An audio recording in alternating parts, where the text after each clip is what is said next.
हाँ जी, चलिए अब स्टार्ट करते हैं accounting treatment of hire purchaser. तो अभी तक हमने 4 केस अपने कर लिए थे। अब हम अकाउंटिंग ट्रीटमेंट करने जा रहे हैं हायर परचेज और हायर वेंडर की बुक के अंदर। तो इस चैप्टर के अंदर ऐसे कितने कॉन्सेप्ट है एक बार वो बता देता हूँ। अकाउंटिंग ट्रीटमेंट हमें सीखना है, इसके बाद एक सेल मेथड है, इसके बाद डिफॉल्ट एंड रिपोजिशन है, उसके अंदर पार्शियल रिपोजिशन और कंप्लीट रिपोजिशन। ये 4 केस हमें पढ़ने हैं। पहला मैं बता देता हूँ, अकाउंटिंग ट्रीटमेंट हो गई, ठीक है, ये हमें पढ़ना है, इसमें एंट्री सीखनी है। इसके बाद दूसरा में है सेल मेथड। इन दोनों को पढ़ने के बाद हम एक क्वेश्चंस करेंगे। दो ये हो गए कॉन्सेप्ट। तीसरा कॉन्सेप्ट है आपके पास डिफॉल्ट एंड रिपोजिशन। इसके अंदर इस डिफॉल्ट एंड रिपोजिशन के अंदर 2 पार्ट होते हैं, एक होता है कंप्लीट रिपोजिशन और एक होता है पार्शियल रिपोजिशन। तो ये कंप्लीट वाला कॉन्सेप्ट है, इसकी जनरल एंट्री, एंड देन फिर स्टार्ट हो जाएगा पार्शियल रिपोजिशन, उसकी एंट्री। और इसके बाद इस चैप्टर के अंदर कुछ भी नहीं है, यही कॉन्सेप्ट है। तो आइए आज हम देखते हैं अकाउंटिंग एंट्रीज। एंट्रीज एक बार जल्दी से मैं आपको एक्सप्लेन कर देता हूँ फटाक से, एंड फिर एक क्वेश्चन भी करेंगे जिससे हमें अंदाजा आ जाएगा कि कैसे हम अकाउंटिंग ट्रीटमेंट करते हैं in the books of hire purchase. मैं आपको इस पूरे चैप्टर के अंदर 3 क्वेश्चन कराने वाला हूं, एक अभी, एक नेक्स्ट क्लास में और एक उसकी नेक्स्ट क्लास में, ठीक है जी। तो यहाँ पर हम 3 क्वेश्चंस करेंगे, एक अभी वाला क्वेश्चन करेंगे, एक उसकी नेक्स्ट क्लास में करेंगे पार्शियल रिपोजिशन में, और उसकी नेक्स्ट क्लास में करेंगे सॉरी पहले उसकी नेक्स्ट, इस क्लास में तो ये हो गया सेल मेथड के हिसाब से क्वेश्चन, अगली क्लास में होगा फुल्ली रिपोजिशन में एक क्वेश्चन, उसका कॉन्सेप्ट प्लस क्वेश्चन, एंड उसके बाद पार्शियल रिपोजिशन उसका प्लस क्वेश्चन प्लस उसका कॉन्सेप्ट। ठीक है, चलिए स्टार्ट करते हैं।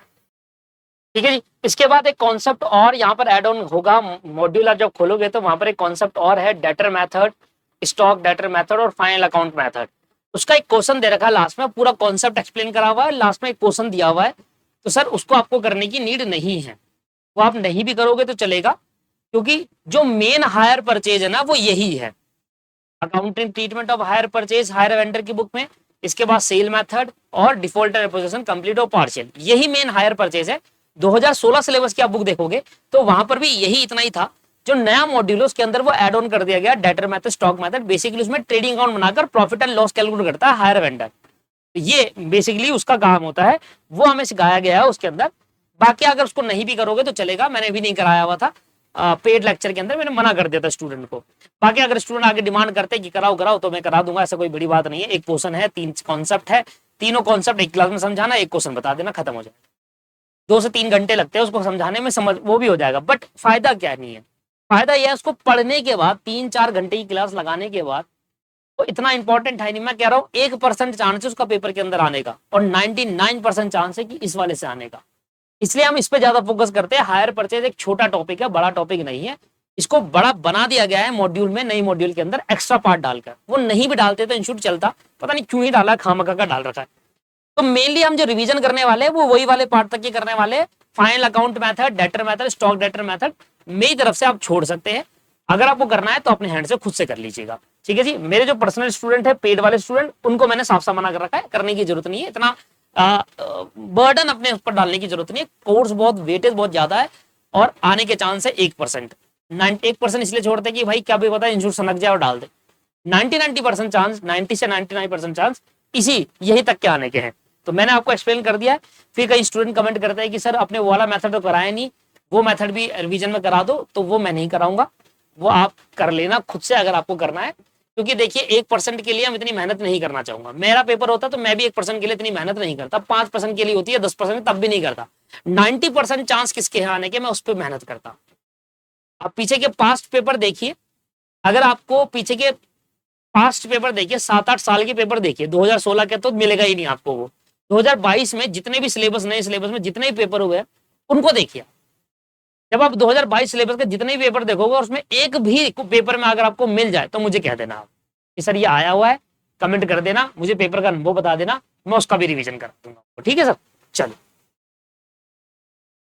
अकाउंटिंग ट्रीटमेंट में करते हैं in the books of hire purchaser और in the books of hire vendor.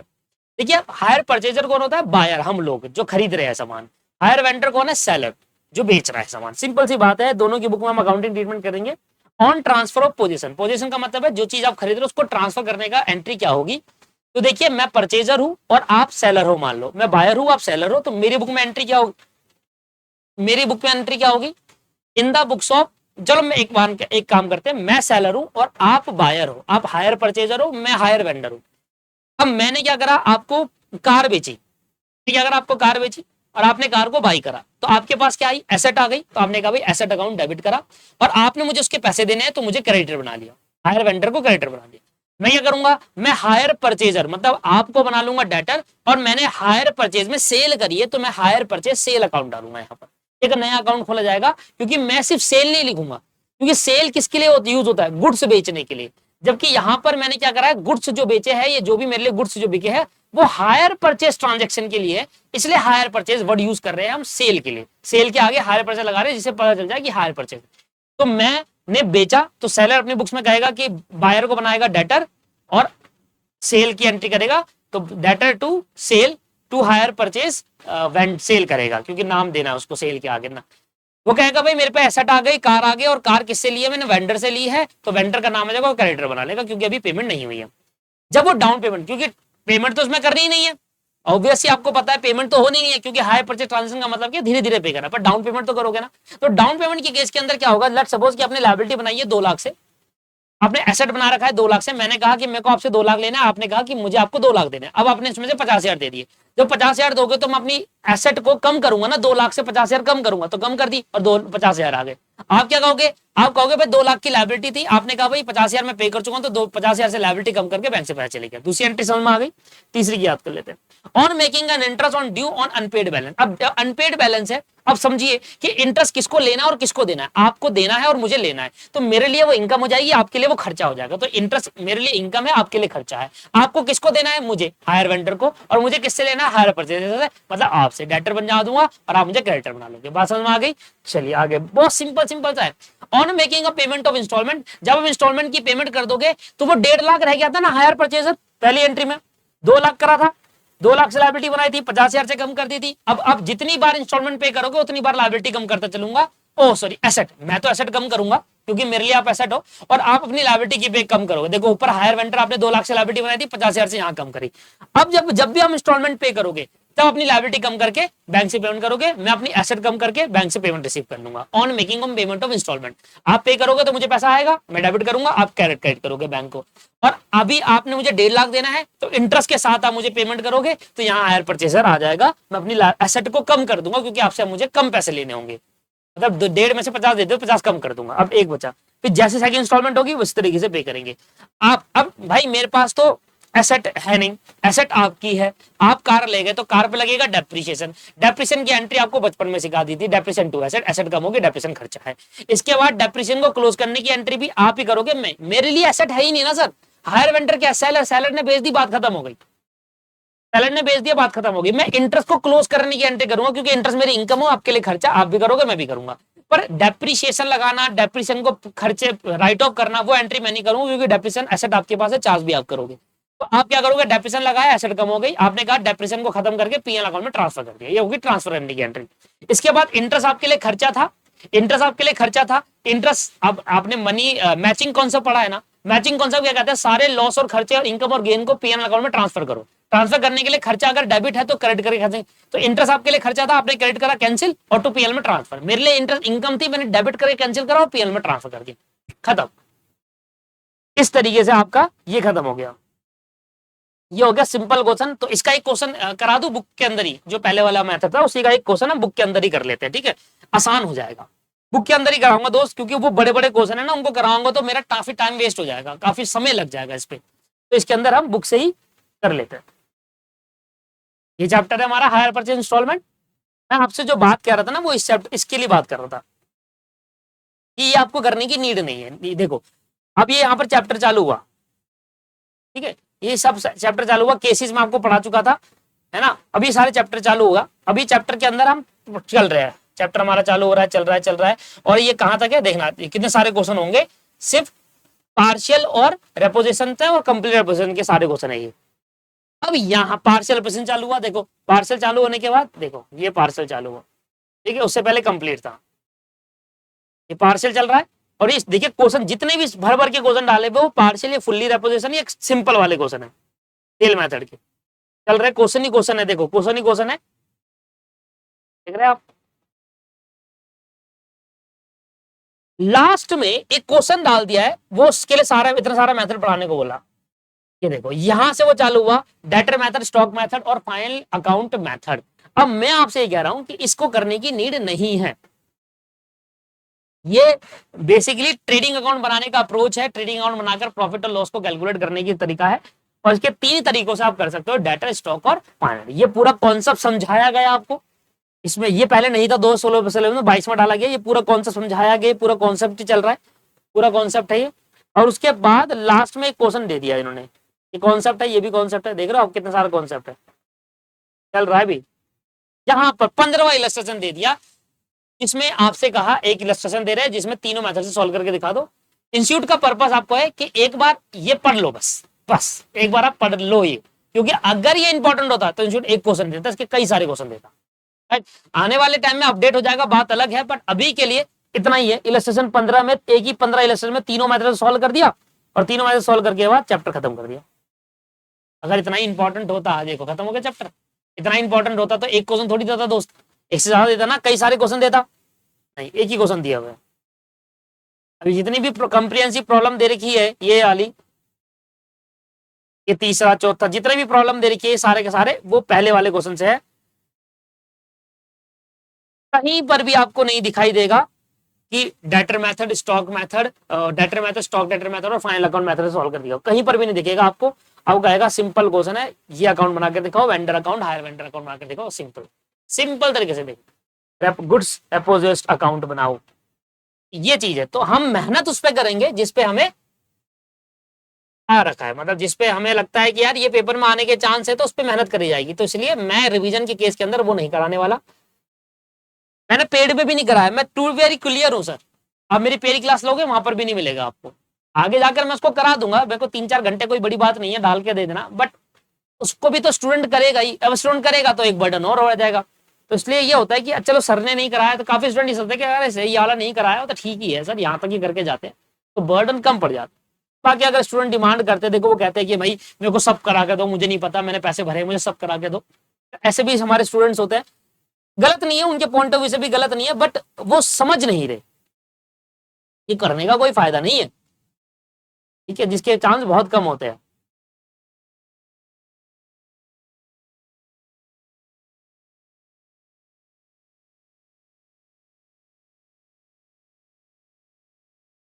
Illustration 15वां देख लो एक बार, ये वही क्वेश्चन जो भी मैंने एग्जांपल बता रहा था ना आपको, जनरल एंट्री बताई थी, वो इसी बेस पर ही क्वेश्चन है, इलस्ट्रेशन 15। कहता है on 1 January 2017 Mr X took delivery from Mr Y, 5 machine है हायर परचेज सिस्टम में, 4000 being paid on delivery and balance 5 instalment में पे करी 6000 रुपए each, payable annually on 31 December. तो डिलीवरी के टाइम पे 4000 पे कर दिया, तो डाउन पेमेंट होगी 4000, और बैलेंस 6000 की इंस्टॉलमेंट आदि कितनी भाई 5 इंस्टॉलमेंट गई। इसके बाद क्या कहता है, इसके बाद कहता है the vendor company charge 5% interest on yearly basis, the cash price of 5 machine, 5 machine का जो कैश प्राइस है वो 30,000 रुपए। कैश प्राइस में इंस्टॉलमेंट नहीं होता, ध्यान रखिएगा, इंटरेस्ट जोड़ूंगा तो इंस्टॉलमेंट आएगी, राइट। ध्यान रखिएगा आपको दिया क्या है, कैश प्राइस दिया हुआ है ना कि इंस्टॉलमेंट। तो कैश प्राइस में इंस्टॉलमेंट नहीं होता, इंटरेस्ट में ऐड करना पड़ेगा तब जाकर आएगा। कहता है एंट्री करो विदाउट नरेशन, एसेट अकाउंट बना के दिखा दो Mr Y for the year assuming that purchaser charge depreciation 20% straight line method.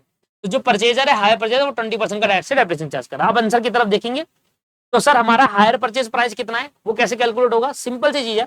Hire purchase price निकालने के लिए आपने डाउन पेमेंट करनी है 4000 पर है, और 6000 की 5 इंस्टॉलमेंट है, तो 6000 इंटू 5 30,000 रुपए, तो 30,000 रुपए आपके पास टोटल आपका, एक मिनट इंस्टॉलमेंट है जी 6000 रुपए की, ठीक है जी, ये इंटरेस्ट नहीं है, इंस्टॉलमेंट है, ये देख रहे हो आप, इंटरेस्ट लिखा हुआ गलत है, डाउन पेमेंट प्लस इंस्टॉलमेंट। तो आपने टोटल कितनी पेमेंट करी है सर, 4000 आपने डाउन पेमेंट करी है, और इंस्टॉलमेंट है 30,000 रुपए की, 6000 इंटू 5। मुझे बताओ क्या इंस्टॉलमेंट में इंटरेस्ट जुड़ा होता है या नहीं जुड़ा, जुड़ा होता है, तो मतलब इस 30,000 में ब्याज जुड़ा हुआ है, तो टोटल पेमेंट कितनी हो रही है 34,000 रुपए, जबकि कैश प्राइस कितना है 30,000। कैश प्राइस का मतलब है टोटल कैश प्राइस जो एक्चुअल प्राइस है विदाउट इंटरेस्ट। तो अगर 34,000 पे करा है जिसमें से 30,000 विदाउट इंटरेस्ट वाला है, तो इंटरेस्ट कितना पे करा आपने 4,000, तो ब्याज निकल आया यहाँ पर। ओवरऑल आपने उन 6 इंस्टॉलमेंट में 5 इंस्टॉलमेंट में कितना ब्याज पे करा, 4,000 का ब्याज पे करा टोटल। तो क्वेश्चन की तरफ देख लेते हैं। अच्छा इधर ना डेट बड़ा इंपॉर्टेंट पार्ट रहता है, डेट का पार्ट बड़ा इंपॉर्टेंट रहता है, तो एक बार देख लेते हैं कैसे कैसे हमें कह रहा है वो।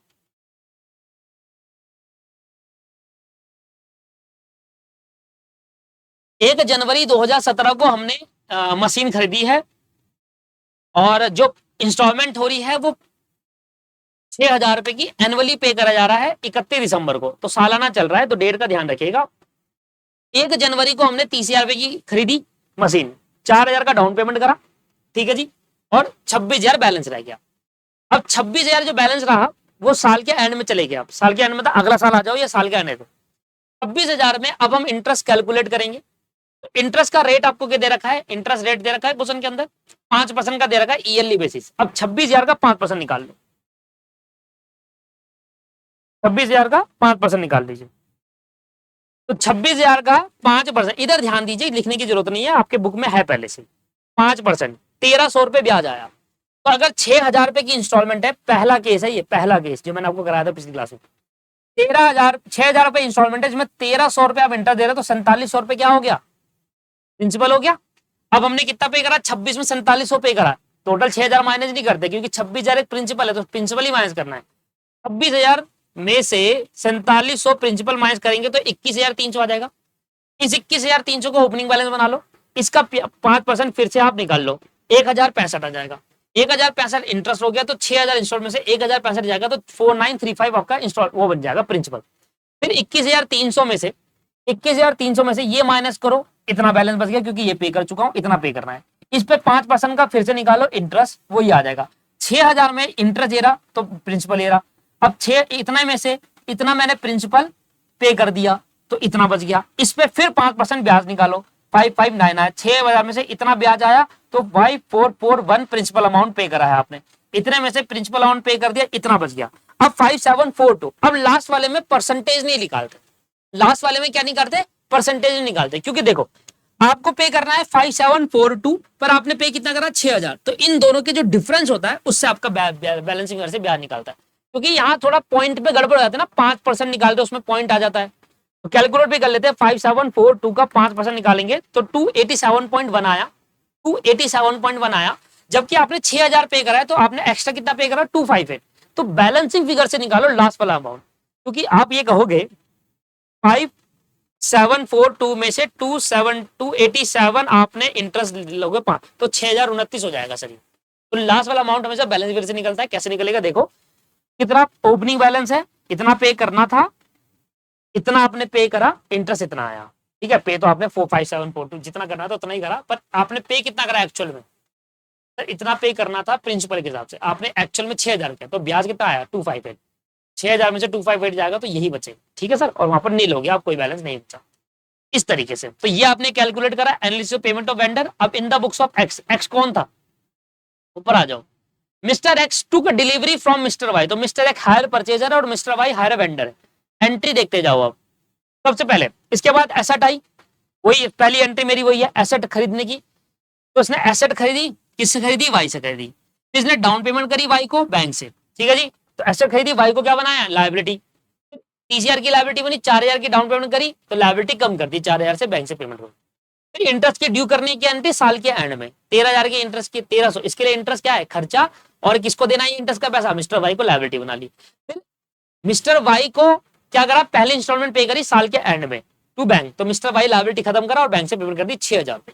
इसके बाद एसेट पे लगाया depreciation, depreciation to asset account, asset पे क्या लगाया, डेप्रिसिएशन लगाया, डेप्रिसिएशन खर्चा है और 20% का डेप्रिसिएशन 6,000 पे 30,000 पे 20% होगा 6,000 पे डेप्रिसिएशन लगा दिया। अब क्या होगा, इंटरेस्ट और depreciation, interest and depreciation, interest भी खर्चा है, डेप्रिसिएशन भी खर्चा है, दोनों को कैंसिल करके पीएल में ट्रांसफर करेंगे। तो इंटरेस्ट और डेप्रिसिएशन दोनों एक ही एंट्री में कैंसिल करके इन्होंने पीएल में ट्रांसफर कर दिया 1,300 6,000। अब 2018 आ जाता है, वही सेम एंट्री दोबारा से होगी। कौन कौन सी होगी, पहले ध्यान दे लो सर। हमारी जो एंट्री लगातार होने वाली है वो ये वाली होने वाली है लास्ट से। इंटरेस्ट हर बार ड्यू होगा, हर बार इंस्टॉलमेंट जाएगी, हर साल डेप्रिसिएशन लगेगा और हर साल डेप्रिसिएशन इंटरेस्ट पीएल में जाएगा, तो ये एंट्री लगातार होगी। ये एंट्री साल के पहले दिन होती है एसेट खरीदने की और डाउन पेमेंट करने की, तो एक ही बार होगा ना दोस्त। तो एसेट खरीदना डाउन पेमेंट एक ही बार होगा, मान लो 1 2 ये क्या है, इंटरेस्ट ड्यू करने की, इंस्टॉलमेंट पे करने की, डेप्रिसिएशन लगाने की और इंटरेस्ट और डेप्रिसिएशन पीएल में डालने की, ये हर साल होगी और सेम अमाउंट से होगी। बस हाँ फर्क क्या आ जाएगा, सेम अमाउंट से फर्क क्या आएगा, बस एक फर्क आएगा इंटरेस्ट का। इंटरेस्ट हर साल अलग अलग कैलकुलेट होगा और हर साल पीएल में ट्रांसफर अलग होगा, ठीक है। देखो 3 साल में भी सेम करा, इंटरेस्ट में पहले से निकाल सकता हूँ 8 से 18, 4 साल में भी सेम एंट्री करी 559, इंटरेस्ट अलग से, ये सेम एंट्री है, हर बार की सेम एंट्री, लास्ट में भी सेम एंट्री करिए, 258 का इंटरेस्ट है, सेम एंट्री करिए एंड तक, और जितना इंटरेस्ट है उसको पीएल में ट्रांसफर भी करा। बाकी 6,000 तो है, हर साल 6,000 रुपए का आप इंटरेस्ट दे रहे हो, हर साल 6,000 रुपए का आप इंस्टॉलमेंट पे कर रहे हो, और हर साल 6,000 का डेप्रेशन लगा रहे हो, क्योंकि स्ट्रेट लाइन मेथड है। अगर डब्ल्यूडीबी होता तो डेप्रेशन का रेट भी हर साल चेंज हो जाता। ये किसके बुक में बना रहे हैं? हायर परचेजर की बुक में। अब देर ये क्या है? ये है एसेट अकाउंट। डेप्रिसिएशन अकाउंट बनाते नहीं आप, डेप्रिसिएशन चैप्टर नहीं पढ़ा, मशीनरी अकाउंट, एसेट अकाउंट, वही तो है। क्या करा, मशीन खरीदूंगा तो इधर और डेप्रिसिएशन लगाऊंगा तो इधर। तो इतने की मशीन थी, पहले साल इतने का डेप्रिसिएशन लगा, कितनी बच गई? 24 की मशीन, फिर 6,000 का डेप्रिसिएशन 18 बच गई, फिर ट्रांसफर हो गया अगले साल, फिर 6,000 का डेप्रिसिएशन लगा 12,000 अगले साल बीडी बन गया, फिर डेप्रिसिएशन लगा 6,000 का, 6,000 बच गया, और में जाके खत्म हो गई जी कंप्लीट। अभी तो उसमें हायर वेंडर नहीं आया। हायर वेंडर की बुक में क्या एंट्री होती है मैं आपको बताता हूँ। हायर वेंडर की बुक में एंट्री क्या होती है? हायर वेंडर की बुक में इधर आ जाओ, मैं दिखा देता हूँ इधर, क्योंकि करानी है ना हायर परचेज की, जब मेरे को रिवीजन करानी है तो मेरे को दोनों बताना पड़ेगा। ठीक है, हायर वेंडर की बुक में क्या एंट्री होगी? बड़ी सिंपल सी एंट्री होगी। पहले वो होगी पोजीशन ट्रांसफर करने की, तो पहली एंट्री होगी पोजीशन ट्रांसफर करने की, यानी ये क्या कहेगा? हायर परचेजर को, मिस्टर एक्स को बना लेगा ये क्या? डेटर, और यहां पर लिखेगा हायर परचेज सेल कितने अमाउंट से? 30,000, 30,000 से। क्लियर हो गया? लिखना चाहो लिख लो, Mr X account debit to hire purchaser sale 30,30। Down payment receive करेगा तो बैंक से बढ़ जाएगा और हायर परचेज को कम कर देगा डेटर से, तो कहेगा बैंक टू मिस्टर एक्स 4,000 की डाउन पेमेंट। इंटरेस्ट ड्यू करेगा, हर साल इंटरेस्ट अलग अलग होगा, जितना इंटरेस्ट ये खर्चा दिखाएगा उतना इसकी इनकम होगी। तो पहले साल में से इंटरेस्ट दिखाया 1,300, तो इसने भी पहले साल में इंटरेस्ट इनकम मानी, इनकम है, इंटरेस्ट ये क्रेडिट करेगा, और हायर परचेजर मिस्टर एक्स को डेबिट करेगा, क्योंकि इंटरेस्ट का पैसा मिस्टर एक्स से लेना है। इसके बाद इंस्टॉलमेंट की एंट्री, जो इंस्टॉलमेंट इसकी होगी वो इंस्टॉलमेंट इसकी भी होगी। मतलब ये इंस्टॉलमेंट अगर पे कर रहा है तो ये भी तो रिसीव कर रहा है, तो इंस्टॉलमेंट 6,000 है हर टाइम पे, तो 6,000 से एंट्री होगी, बैंक से पैसा आ जाएगा और मिस्टर एक्स को खत्म करेगा डेटर। इसके बाद डेप्रिसिएशन की कोई एंट्री होगी, लास्ट में पीएल अकाउंट में ट्रांसफर करने की एंट्री होगी। तो कौन सी एंट्री लगातार होगी? एक ही एंट्री हर साल होगी, इंटरेस्ट को पीएल में ट्रांसफर करने की, इंस्टॉलमेंट की एंट्री होगी, इंटरेस्ट की एंट्री ड्यू करने की होगी, और कोई सी भी एंट्री दोबारा नहीं होगी। इंटरेस्ट की ड्यू करने की एंट्री, इंस्टॉलमेंट रिसीव करने की एंट्री, और इंटरेस्ट अमाउंट को ट्रांसफर करने की एंट्री पीएल में। डेप्रिसिएशन की नहीं होती इसमें। खत्म हो गया जी। तो जो हमारा पहला पार्ट था कि हायर वेंडर और हायर परचेज की बुक में हम किस तरीके से अकाउंटिंग करते हैं। अब आ जाते हैं सेल मेथड। सेल मेथड आ जाते हैं। मेरे को मेरा टारगेट है आज क्लास में 2 चीजें कराना। समझ तो आया ना आपको? थोड़ा स्पीड से चलता है रिवीजन, थोड़ी स्पीड से होती है। देखो अगर मैं इन क्वेश्चन को अपने हैंड से कराने लगा ना भाई, सही मैं कह रहा हूं 4 क्लास की जगह 8 लग जाएगी। तो रिवीजन का मेरे को क्लास नंबर और क्लास बढ़ानी नहीं है। लोग तो हायर परचेज एक ही क्लास में करा देते हैं सर, मैं फिर भी यहाँ पर 4 क्लास लगा रहा हूँ कि यार चलो रिवीजन कर रहे हो तो एटलीस्ट आपके दिमाग में तो घुसे वो चीज। सिर्फ नाम का रिवीजन कराने का क्या फायदा कि यूट्यूब पे व्यू आ जाएंगे, और ऐसे में ज्यादा व्यू आते हैं। अगर मैं वहां लिख दूं 4 घंटे लगेंगे हायर परचेज करने में, तो व्यू कम आएंगे। अगर वहां लिख दूं, आप मुझे बताओ, अगर 2 वीडियो आपको दिख रही है, मेरी वीडियो दिख रही है 4 घंटे में हायर परचेज होगा, और एक वीडियो 1 घंटे में हायर परचेज, आप 1 घंटे वाले पे क्लिक करोगे, व्यू ज्यादा आते हैं। और 1 घंटे में और 4 घंटे में फर्क होगा नहीं होगा? होगा, बिल्कुल फर्क होगा, जमीन आसमान का फर्क होगा। पर वो फर्क आप चाहते हो कि मुझे जल्दी आ जाए, आप चाहते हो कि मुझे जल्दी चीजें मिल जाए। मेरे रिवीजन लेक्चर तब कब काम आते हैं? मेरे रिवीजन लेक्चर आपको कब काम आएंगे? 1.5 महीने पहले से अगर आप मेरे रिवीजन लेक्चर देख रहे हो तब आपको काम आएंगे, और टाइम आपको काम नहीं आएगा। 1.5 महीने पहले से, मतलब आपका कोर्स पेपर से 1.5 महीने पहले खत्म हो जाना चाहिए, और उसके बाद 1.5 महीने से स्टार्ट करनी चाहिए रिवीजन। एक लेक्चर रोज देखो, पूरा कोर्स का रिवीजन हो जाएगा। सेल मेथड क्या कहता है? Sale method follow a practical approach and practically treated the hire purchaser as a owner of the asset। Sale method कहता है कि देखिए सेल का मतलब क्या होता है? सेल का मतलब होता है सेल कर देना। अब मैंने आपको कोई एसेट बेची तो आप उसके ओनर बन जाओगे ना। जैसे हायर परचेज में ऐसा नहीं होता। हायर परचेज में क्या होता है कि अगर कोई एसेट आप खरीदोगे तो आप उसके ओनर नहीं बनते, आपके पास एसेट का पोजीशन आता है। तो सेल मेथड कहता है कि देखिए वैसे तो हायर परचेजर सिस्टम में जो परचेजर होता है वो एसेट का ओनर नहीं होता, उसके पास सिर्फ पोजीशन होता है। पर सेल मेथड आपसे कहता है कि इसको आप ऐसे एज्यूम कर लो कि वही एसेट का ओनर है, और उस हिसाब से आप अकाउंटिंग करते। बस ये कह रहा है। क्या कह रहा है? हायर परचेजर को जो एसेट हायर परचेजर खरीदेगा वैसे तो ऑनर नहीं होता, पर सेल मेथड कहता है आप उसको ऑनर ट्रीट कर लेना और उस हिसाब से आप अकाउंटिंग कर देना। Under this method, asset is recorded at a full cash price. This method is more appropriate since the intention of all along it by the asset. क्योंकि बेसिकली हम उसको ऑनर क्यों ट्रीट कर रहे हो, तो उसका लॉजिक भी ये दिया गया कि भैया देखो इंटेंशन तो खरीदने की है ना, अब पैसे नहीं थे तो इंस्टॉलमेंट बंद करी, पैसे होते तो मैं इमीडिएटली पे कर देता, तो है तो मैं ही उसका ऑनर। हाँ, लास्ट इंस्टॉलमेंट के बाद ऑनर बनूंगा, पर एक्चुअली ऑनर तो मैं ही हूं दोस्त। मैं कौन सा ऐसा कार खरीद के लाया और अगले दिन मैंने कहा अरे 50,000 कार करी, 50,000 का यूज करा और जला दिया, अब मैंने दे रहा ब्याज और मैंने दे रहा इंटरेस्ट। ऐसा तो नहीं करने वाला कोई भी, एक्चुअली ऑनर तो रहूंगा ही। तो इंटेंशनली आप उसके ऑनर होते ही हो, बट सिस्टम ऐसा कहता है कि ऑनर नहीं बन पाओगे जब तक लास्ट में। तो ये कहता है कि ऑनर ट्रीट करो अपने आप को, उस हायर परचेजेस को ऑनर बनाओ और अकाउंटिंग उस रिस्पेक्ट पे कर दो। इसमें इसकी जनरल एंट्री नहीं लिखी गई है, सेल मेथड ये रहा सर। इसकी जनरल एंट्री देख लेते हैं एक बार। सेम जनरल एंट्री जैसे हमने पहले करी थी वैसे ही है, क्या चेंजेस आता है वो एक बार देखते हैं, आता भी है नहीं आता, सेम एंट्री है। पोजीशन ट्रांसफर करने की तो asset account to hire vendor, hire purchase की बुक में सेम एंट्री है, पहली भी और दूसरी वाली है इधर भी हायर वेंडर की बुक में। ये क्या कहेगा, मेरे पास एसेट आ गई, और ये क्या कहेगा, हायर वेंडर अकाउंट मैंने क्या बन लिया, हायर वेंडर को लायबिलिटी बना लिया। वो कहेगा ये मेरी डेटर है और मेरा सेल हो गया हायर वेंडर। मैं क्या कहूंगा अपनी, मैं हायर वेंडर हूँ, आप हायर परचेजर हो। आप कहोगे मेरे पास एसेट आई और मेरा हायर वेंडर लायबिलिटी है। मैं क्या कहूंगा, हायर परचेजर मेरी एसेट है और हायर परचेज, ये वाली एंट्री सेम है पहले की तरह। डाउन पेमेंट की एंट्री सेम हो गई, interest due on unpaid interest की एंट्री सेम है, इंस्टॉलमेंट की एंट्री सेम है, डेप्रिसिएशन की एंट्री सेम है, वही सेम एंट्री है जो मैंने अभी आपको कराई, एज इट इज वही एंट्री है। ठीक है सर। और इस हिसाब से अब यहां पर आपके पास आता है कि किस तरीके से आप बैलेंस शीट में इसको दिखाओगे। तो बैलेंस शीट में हायर परचेजर की बैलेंस शीट में कैसे दिखाओगे, जरूरत नहीं है, बैलेंस शीट पूछता भी नहीं है, फिर भी एक बार देख लो। फिक्स एसेट में लिखना एसेट जो आपके पास है उसमें डेप्रिसिएशन टिल डेट तक लेस कर देना, और लेस करने के बाद बैलेंस जो बच जाएगा हायर वेंडर अकाउंट में वो माइनस कर देना, जो बैलेंस अमाउंट है उसको दिखा देना। लेट्स सपोज एग्जांपल ले लेते हैं, 2 लाख की मैंने कार खरीदी, 10,000 2 लाख की कार में 20,000 का डेप्रिसिएशन लगा दिया, 180 हो गया, और अभी तक मुझे उसको 1,50,000 देने हैं, तो रिमेनिंग अमाउंट यहाँ पर आ जाएगा। तो बैलेंस आपको देना है ना हायर वेंडर में, हर साल बैलेंस शीट में होगा 1,50,000 देने, अगले साल दे दोगे कुछ पैसा, तो अब कह रहा 50 दे दिया था, अब 1 लाख देने हैं, तो यहाँ पर अब 1 लाख ही माइनस होगा। जितना बैलेंस बच जाएगा उसको हटा देंगे, क्योंकि उतनी आपकी एसेट नहीं मानी जाएगी ना। आपने 2 लाख की कार खरीदी तो आपने 1.5 लाख दिए ही नहीं, तो दिए कितने, 50, तो 50 ही दिखाओ अपनी एसेट अकाउंट में। अगले साल आप 1 लाख दे दोगे तो 1 नहीं दिया तो 1 लाख दिखाओ। इस तरीके से ट्रीटमेंट चेंज होगी।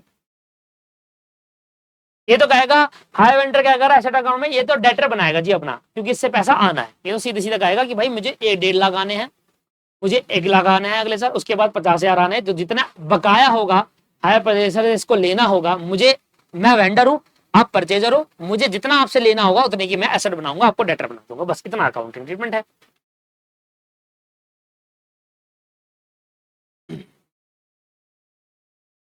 वही एंट्री है, सेम वही है जो हमने करा, वही है सेम दोस्तों, और कोई भी चेंजेस नहीं है इसके अंदर, नया कुछ नहीं है। मैं एक बार देख लेता हूं प्रैक्टिकल क्वेश्चन, कुछ ऐसा प्रैक्टिकल क्वेश्चन जो हम कर पाए, क्योंकि देखो इलस्ट्रेशन तो आपने ऑलरेडी पढ़ी हुई है, और जो अभी तक हम जो भी मैंने आपको क्वेश्चन कराया ना, एग्जाम्पल नंबर 5 वाला जो कराया वैसे ही इलस्ट्रेशन 6 है, कुछ नया चेंजमेंट कुछ नहीं है उसके अंदर। ये देख लेते हैं कि यहां पर कुछ नई चीजें मिल जाए आपको। एक क्वेश्चन ये करा देता हूं, इसमें से करा देता हूं एक क्वेश्चन ना, जिससे ये तो हो कि हाँ यार हमने कुछ करा है, तो एक क्वेश्चन करा के हम अपनी क्लास खत्म कर देते हैं। 8 का टारगेट हमारा कंप्लीट हो गया है। टारगेट में हमने ये डिसाइड करा था कि आज हम सेल मेथड और सिंपल चीजें करेंगे, दोनों ही सेम ट्रीटमेंट है, अकाउंट ट्रीटमेंट दोनों की सेम है। एक क्वेश्चन हमने ओरली कर लिया और एक क्वेश्चन हम रिटर्न में कर लेते हैं। अब मैं इसमें देख लेता हूँ कौन सा मुश्किल क्वेश्चन है वो करा देता हूँ, ठीक। चलिए तो क्वेश्चन नंबर 1 देखते हैं। ये बड़ा सिंपल क्वेश्चन है। इस क्वेश्चन में बोला गया है कि आपको एक एसेट अकाउंट बनाना है और एक आपके पास वेंडर का अकाउंट बनाना है। बेसिकली 2 अकाउंट बनाने को बोला है। कहता है 1 अप्रैल 2019 को डोला लिमिटेड ने एक टैक्सी परचेज करी शान लिमिटेड से। तो परचेजर कौन है, डोला। तो डोला कौन है, हायर परचेजर, और शान सयन लिमिटेड कौन है, higher vendor. A down payment of 15,000 and 3 equal installment together with the interest of 5% per annum on the outstanding balance of the capital sum are to be made. तो outstanding balance पे ही ब्याज लगता है ना, ये तो हमें पहले से पता है।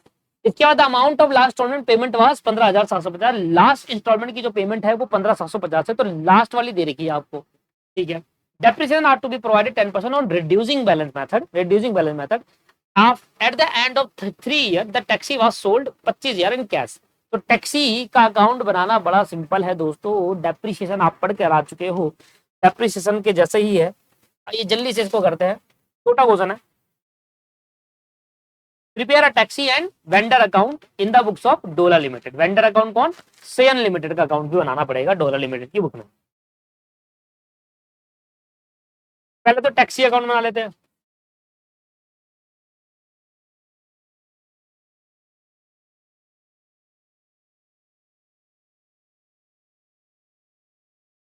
ये आपके पास अमाउंट आ जाएगा, ये आपके पास पर्टिकुलर, ये आपके पास डेट, ये अमाउंट, पर्टिकुलर्स और ये date. Date, particulars, amount, date, particulars, amount. Copy कर लेता हूँ, आगे काम आ जाएगा। चलिए, क्वेश्चन कह रहा है भाई टैक्सी अकाउंट बना के दिखाओ।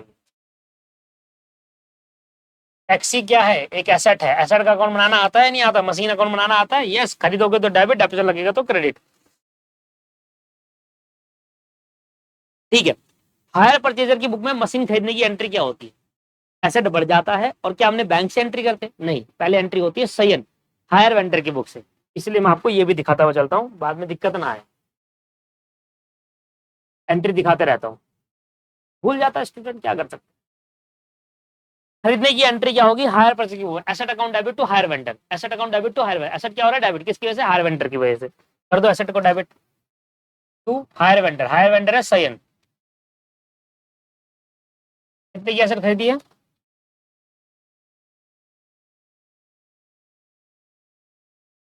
1 जनवरी 2019 को खरीदी है। और एसेट कितने की ये नहीं पता, वो निकालना पड़ेगा। 2019 जनवरी 1,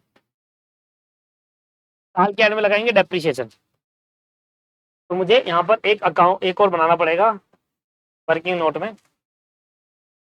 क्या सिखाया था? सेकंड केस है सर। जब आपको कैश प्राइस गिवन नहीं हो तो सेकंड केस कहते हैं। क्या बोलते हैं?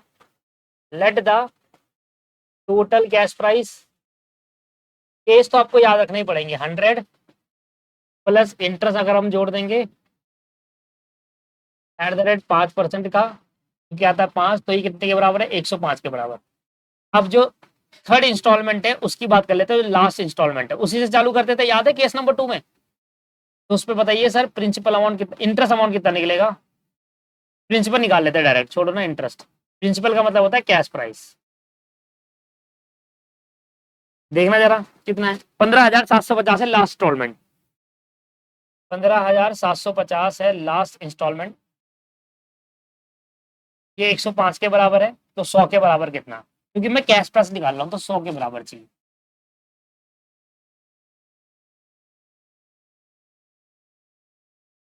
15,750 डिवाइड बाई 105 मल्टीप्लाई बाय 100, 15,000 रुपए। ये लास्ट इंस्टॉलमेंट कितनी है? 15,000 रुपए। इंस्टॉलमेंट के बारे में कह रहा था कि इक्वल इंस्टॉलमेंट है, इक्वल, तीनों इंस्टॉलमेंट इक्वल है, ठीक है। तो इक्वल है तो हमारे पास टोटल कैश प्राइस क्या आ जाएगा? टोटल कैश प्राइस निकालने के लिए, मतलब टोटल कैश प्राइस का मतलब होता है जितने की आपने एसेट खरीदी, ठीक है। Down payment plus cash price of 3 instalment. Instalment का कैश प्राइस आएगा यहाँ पर। इंस्टॉलमेंट में क्या होता है? इंटरेस्ट भी जुड़ा होता है। हमें सिर्फ कैश प्राइस चाहिए। हमने निकाला 15,000 रुपए। तो डाउन पेमेंट आपने कितने की करी थी? डाउन पेमेंट भी 15 की करी। अरे वाह, 15,000 की डाउन पेमेंट करी और 15,000 की 3 इंस्टॉलमेंट है। सुनो सुनो, 15 के 3 इंस्टॉलमेंट तो है, पर इंस्टॉलमेंट में इंटरेस्ट जुड़ा होगा। 15,750 है इंस्टॉलमेंट। इंस्टॉलमेंट अलग होती है और कैश प्राइस अलग होता है, मैं कई बार समझा चुका हूँ। इंस्टॉलमेंट में दो चीजें होती है, कैश और इंटरेस्ट। इंटरेस्ट हटा दिया, इंस्टॉलमेंट का कैश प्राइस ये रहा 15,000 इंटू 3, 15 45 और ये 60,000, तो इसका मतलब हम कहेंगे 60,000 रुपए की हमारी एसेट थी, 60,000 की एसेट थी सर। अब डेप्रिसिएशन अकाउंट बना लो, अब तो इजी है। 60,000 की एसेट थी और साल के एंड में, साल का एंड कब आएगा? 2019 साल का एंड होगा 2019 में दिसंबर 31 को, bye depreciation at the rate कितना जी? डेप्रिसिएशन का रेट आपको दे देगा 10%, वो भी रिड्यूसिंग बैलेंस मेथड से। तो पहला आ जाएगा 6,000 बाय बैलेंस सीडी, यहाँ बच जाएगा सर 54,000। इसको मैं ऐसे ही क्लोज कर रहा हूँ, ठीक है, आप पूरा पूरा बॉक्स बना के क्लोज कर लेना। टू बैलेंस बीडी 54,000, यहाँ डाल दो 2020 या नहीं। अच्छा ये तो देख लो कितने तारीख तक का बनाना है। Eight the end of third year, third year तीसरे साल में बेच दी थी, तो 3 साल का बनाना है, पहले साल का हो गया, तीसरे साल का 2020 पे डेप्रिसिएशन लगा दो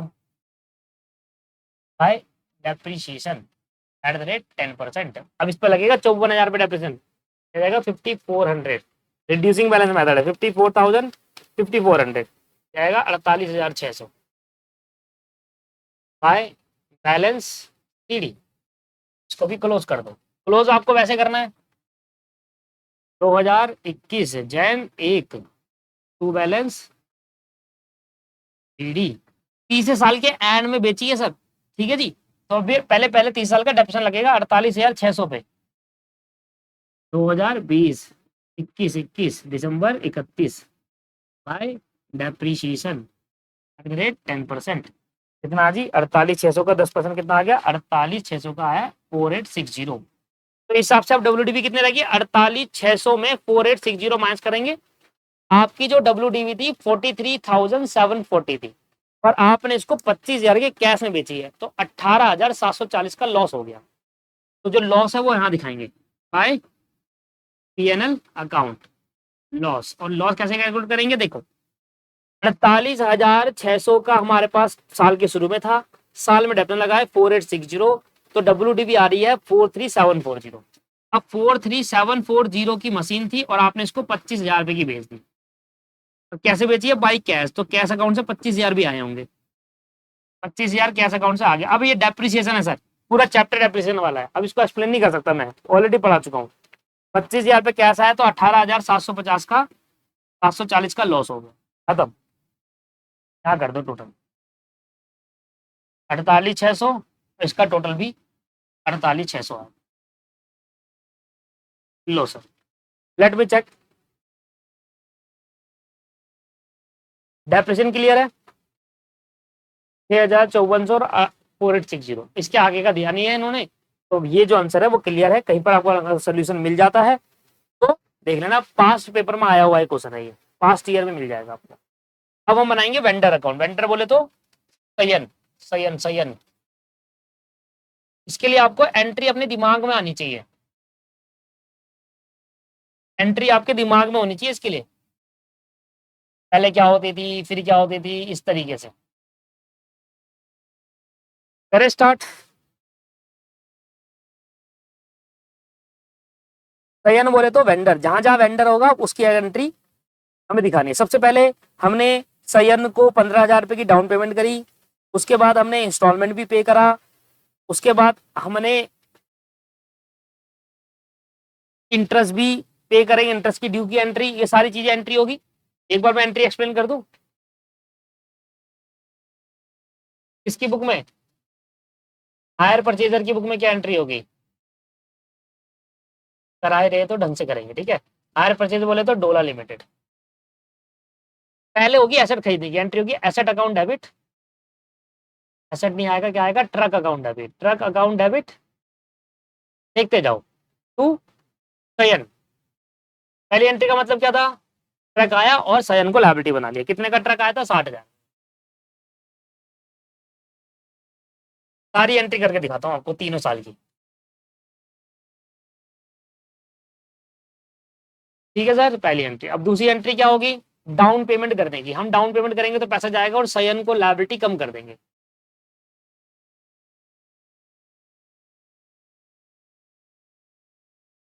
अब ये जो 2 एंट्री है हर साल नहीं होगी। 15,000 की हमने डाउन पेमेंट करी।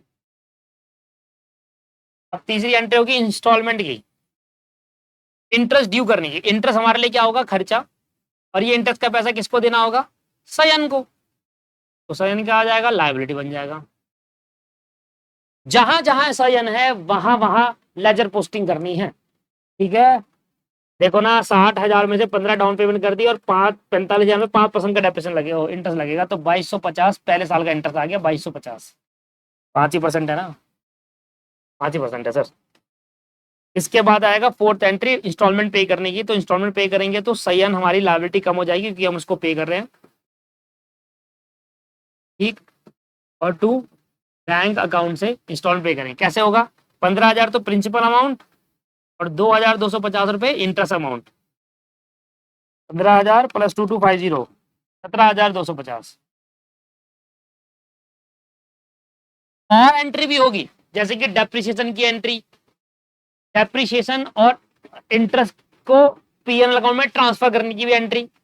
बट वो होगी तो सही, पेपर में आप करना चाहो तो कर सकते हो अगर पूछा जाए। मैं यहाँ पर इसलिए नहीं कर रहा क्योंकि उसमें सयन नहीं आ रहा, ऐसे सयन की एंट्री आपको बता रहा हूँ क्योंकि अकाउंट मेंटेन करना है। डेप्रिसिएशन की क्या एंट्री होगी, कराई तो है डेप्रिसिएशन अकाउंट में, depreciation account debit to asset account. ठीक है, उसके बाद डेप्रिसिएशन और इंटरेस्ट को पीएनएल में ट्रांसफर करने की एंट्री की होगी, P&L account debit to interest और टू डेप्रिसिएशन, खत्म। सयन की बुक की एंट्री कर रहे हैं। इसके बाद अब देखो ये जो एंट्री है ना, ये वाली 1 2 3, ये तीनों एंट्री तीनों साल होगी दोबारा। एक यहां पर भी होगी,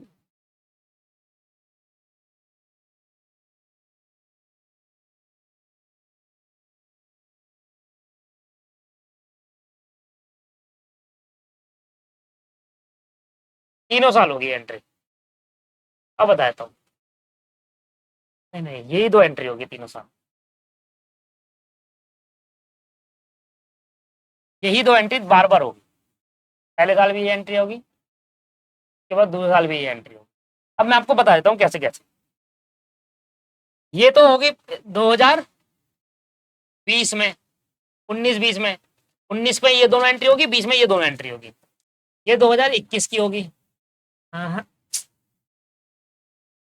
ये 2019 की होगी, ये 19 की होगी, ये 2019 की 1 जनवरी की और लास्ट दिसंबर की। ये 2020 और ये 2021। चलो 20 का करते हैं, सुनना ध्यान से। 60,000 में से 60,000 में से 15,000 का हमने डाउन पेमेंट करी, 15,000 की हमने पहली इंस्टॉलमेंट पे करी, 30,000, 30,000 का 5% दूसरे साल का इंटरेस्ट, 15,000 और 15,000, 15,000 प्लस, ओहो 15,000 थोड़ी है, 1,500 1,500। अब मैं क्या कहूंगा, 15,000 तो मुझे प्रिंसिपल देना और 1,500 ब्याज देना है, तो कितना आ जाएगा जी, 16,500 और 16,500। इसके बाद 30,000 का बताओ, भाई 30 हो गया था, फिर से 15,000 का डाउन पेमेंट करा तो 15 बच गई, और 15 में से 5% का इंटरेस्ट 750। तो 30 साल में जो इंटरेस्ट होगा वो 750 होगा, और यहाँ पर 750 ऐड करके पे कर देंगे 15,750। अब ये सारी एंट्री को आप क्या कर दो, लेजर पोस्टिंग कर दो, खत्म हो जाएगा सर आपको क्वेश्चन। देखिए करो, पहली एंट्री है सयन क्या हो रहा है, क्रेडिट ट्रक की वजह से 2019 जनवरी 1 बाय ट्रक अकाउंट, कितना आ जाएगा 60,000। अगली एंट्री देखो, सयन डेबिट हो रहा है बैंक की वजह से डाउन पेमेंट करने की, 2019 जनवरी 1 को होगी down payment to bank account 15,000। तो कभी भी अगर आप डायरेक्ट नहीं कर पा रहे, भूल जा रहे, तो एंट्री कर लो। इसके बाद अब साल के एंड में सुनो, साल के एंड में इंटरेस्ट ड्यू होगा और सयन को इंस्टॉलमेंट पे करेंगे, तो इंटरेस्ट की एंट्री, सयन क्या हो रहा है, क्रेडिट इंटरेस्ट की वजह से, साल के एंड में आ जाओ दिसंबर 31 बाय इंटरेस्ट 2250, और डाउन पेमेंट कर इंस्टॉलमेंट पे करेंगे इधर, वो भी साल के एंड में दिसंबर 31, टू बैंक अकाउंट से डाउन पेमेंट हो जाएगी। लिख देना यहाँ पर 15,000 रुपये का ब्याज प्रिंसिपल और 2250 का आपके पास आ गया, 17,750, 17,250। सुनो मैं ये क्यों लिख रहा हूँ, मैं ये इसलिए लिख रहा हूँ क्योंकि मैं पेपर में एंट्री तो ना पास करके आऊंगा, मुझे एंट्री तो ना बोली थी। अगर आपने एंट्री कर दी पेपर में और उसके बाद आप सयान अकाउंट बना रहे हो, तो फिर ये लिखने की जरूरत नहीं, क्योंकि एंट्री वर्किंग नोट बन गया आपके लिए। टोटल कर लोगे, बैलेंस निकल आएगा 15,000 और 17,250, 32,250।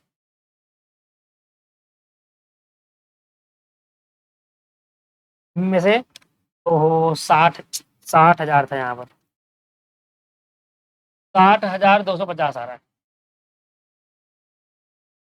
60,000 नहीं, 62,250 आ रहा है। 62,250 और 62,250 में से अगर मैं 32,250 माइनस करूंगा तो 30,000 रुपया, और यही बचना चाहिए था यार। 60 में से 15 डाउन पेमेंट और 15 इंस्टॉलमेंट कर दी, ये बच गया 2 बैलेंस शीट ही। इस पे लगेगा ब्याज 31 दिसंबर को। ये 2020 जनवरी 1 बाय बैलेंस ईडी 30,000। इस पे आप लगाओ इंटरेस्ट बाय इंटरेस्ट अकाउंट। अब आपको जरूरत नहीं है एंट्री की। इंटरेस्ट लगेगा 30,000 पे 5%, 1,500। 15,000 जोड़ के डाउन पेमेंट करो, 15,000 लिख देना, 15,000 प्लस 1,500, 16,500 की डाउन पेमेंट। क्या बच जाएगा? 15,000। चेक कर लो, 30,000 में से 15 की डाउन पेमेंट और 1,500 ये 15,000 बचेगा, 31,500। इसको भी ठीक कर लेना, 62,250 है, 31,500।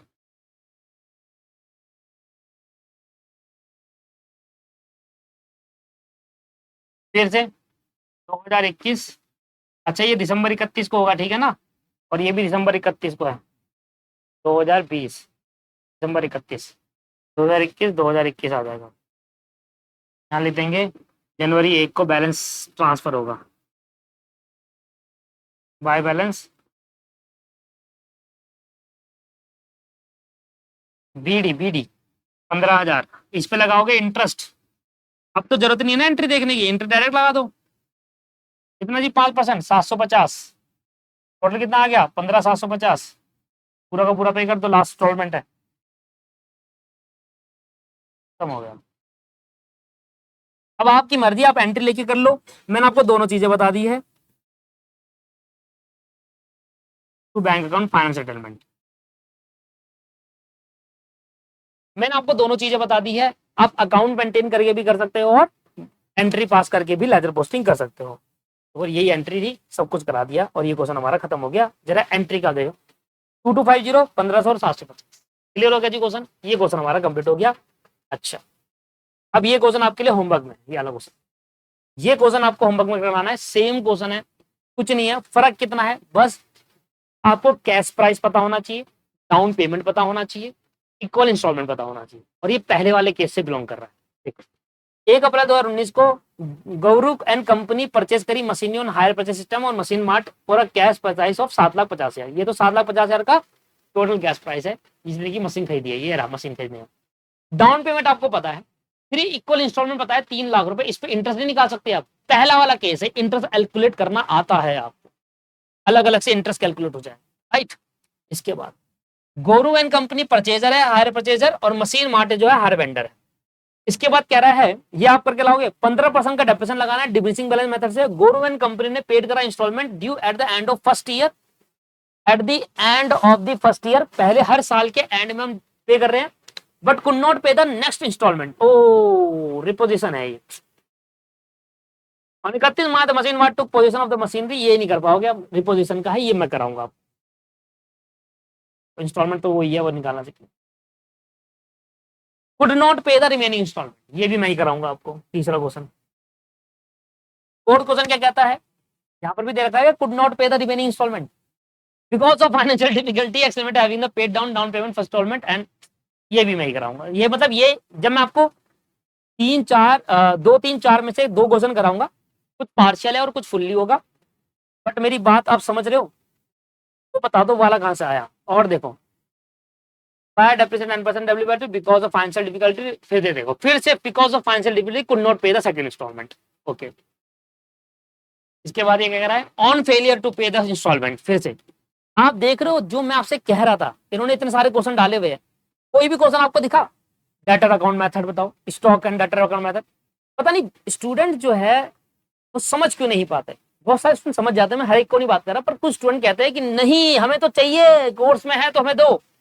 समझो आप मेहनत कहाँ कर रहे हो, उस पे नहीं करनी मेहनत, इस पे करनी। आप देखो प्रैक्टिकल क्वेश्चन डाले हुए हैं, चैप्टर के एंड में प्रैक्टिकल होना चाहिए ना। चैप्टर के एंड में इन्होंने कंप्रिहेंसिव प्रैक्टिकल प्रॉब्लम डाला हुआ है, और वो किस पे बेस्ड होना चाहिए? पूरे चैप्टर पे बेस्ड होना चाहिए। अब पूरे चैप्टर में तो वो मेथड भी थे, डेटर, स्टॉक डेटर और फाइनल अकाउंट मेथड, उसका तो एक क्वेश्चन भी नहीं दिख रहा मुझे। ये देखो फिर से पोजीशन आ गया, रिपोजिशन आ गया, जो आपको नेक्स्ट क्लास में सिखाने वाला हूँ। सातवां क्वेश्चन हम करेंगे, सातवां क्वेश्चन हमारे थर्ड केस से बिलोंग करता है। तीसरा केस याद करो, आपको तीसरा केस मैंने क्या करा था? एक्स लेट करा था, इसमें हमने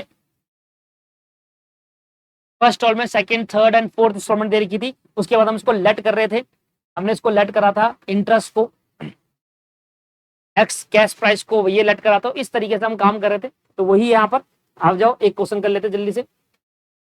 गो Card Logistic acquire a delivery van on hire purchase 1/4/2022 को फ्रॉम असीमा एंटरप्राइजेस। तो ये हायर परचेजर है और असीमा जो एंटरप्राइज है हायर वेंडर है। हायर परचेज प्राइस है 1,80,000। What is the meaning of hire purchase price? जिसके अंदर डाउन पेमेंट और इंस्टॉलमेंट्स जुड़ी होती है, राइट? ठीक है। इसके बाद क्या रहा है जी, डाउन पेमेंट हमने करी 30,000, तो इंस्टॉलमेंट का अमाउंट आ जाएगा। जैसे आप डाउन पेमेंट करोगे तो इंस्टॉलमेंट का, तो 1,80,000 में से 30 में तो 1.5 लाख रुपए आपका टोटल इंस्टॉलमेंट होगी। वो देखो ऐसे है, 50, 1 लाख, 20 और 20, 1.5 लाख। इसके बाद क्या रहा है, cash price of bank 1.5 lakh रुपए, तो 1,80,000 रुपए का आपका हायर परचेज प्राइस है, और टोटल कैश प्राइस है 1.5 लाख रुपए। तो बचा क्या भैया? सब कुछ तो दे दिया आपने, तीसरा केस भी नहीं है भाई। 30,000 रुपए की इंटरेस्ट आ गया आपके पास। अब 30,000 का इंटरेस्ट कैसे निकालोगे? कहता है you are required to calculate total interest and interest including in each instalment. Total interest कितना है वो तो 2 मिनट में निकाल दूंगा मैं।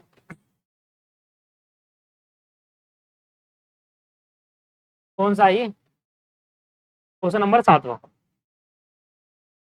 भाई टोटल इंटरेस्ट निकालने के लिए आपको क्या चाहिए? टोटल इंटरेस्ट निकालने के लिए हायर परचेज प्राइस आपको दे रखा है, उसका मतलब होता है इंटरेस्ट के साथ आपने कितनी पेमेंट करी टोटल, और टोटल कैश प्राइस भी आपको दे रखा है। इसका मतलब होता है विदाउट इंटरेस्ट कितनी पेमेंट होनी चाहिए थी। यह है 1,80,000 रुपए और यह है 1.5 लाख। उसने पहले दे रखा है 30,000 रुपए का हमारा इंटरेस्ट है। अब ये 30,000 का इंटरेस्ट जो है वो 4 इंस्टॉलमेंट कितना कितना है ये भी निकाल के दिखाना। 30,000 का जो इंस्टॉलमेंट है वो 4 में कितना कितना है ये भी हमें निकालना है। टोटल इंटरेस्ट 30,000 रुपए का है। देखो टोटल इंटरेस्ट कितना है? 30,000 है। Interest rate implication on lease, ये तो आपको आंसर दे रखा है। चलिए, तो अब ये क्या कहता है सर? देखिए यहाँ पर आपको रेट गिवन नहीं है, और बिना रेट के हम ये नहीं बता सकते कि कितना इंटरेस्ट के अंदर जुड़ा हुआ है। एटलीस्ट रेट तो पता होना चाहिए। तो वो रेट क्या होगा? तो उस रेट को निकालने के लिए एक टेक्निक लगाई जाती है, इम्प्लिसिट रेट ऑफ रिटर्न की टेक्निक लगाई जाती है, जो आप ग्रुप 2 में फाइनेंशियल मैनेजमेंट में पढ़ोगे, एफएम के अंदर पढ़ते हैं।